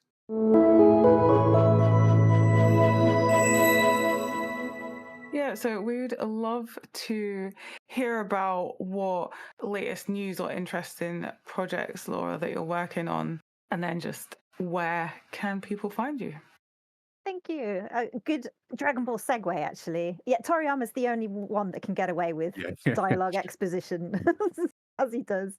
You're quite right. So earlier this year, I ended up making a Dragon Ball fanzine with some of my art friends. And just as we were putting it together, poor Toriyama passed away. So it ended up being a tribute, which obviously wasn't the way that we wanted it to go. But I've put it on my website. That's at pinkappleJam.com/dbzine, ZINE UK. And you can basically view the digital version of this fanzine. It's pretty much full color, just lots and lots of fan art, silly joke. Like, it was a real celebration of our love for Dragon Ball. Weirdly, I didn't get into Dragon Ball only a few years ago. And of course, now it's all on Crunchyroll and via Amazon and everything. So I would absolutely recommend it to everyone that's even got a passing interest in it, because you just end up getting sucked into it, don't you, with the silly characters and the random storylines. Like sport. It's like watching the It's like wrestling, I think, Yeah. myself. And you end up really finding yourself in, these characters are so endearing and they're like mascots, really. And then, but what I've found outside of just watching it is how many other people are into it, remember so many things about it. It's like a really easy way to make friends with random people. And I find that very endearing. So all of these things we're celebrating in this fanzine. So yeah, please check that out. The next event I'm going to, because I tend to go to anime conventions for fun, not always to sell or present. I'm going to be at HotaruCon. Now, HotaruCon, Hotaru as in the firefly, it's in Milton Keynes. I think the tickets might have sold out, but they might have a wait list if you're interested. It's like a hotel-based anime convention. Hotel anime conventions were the first type of anime cons.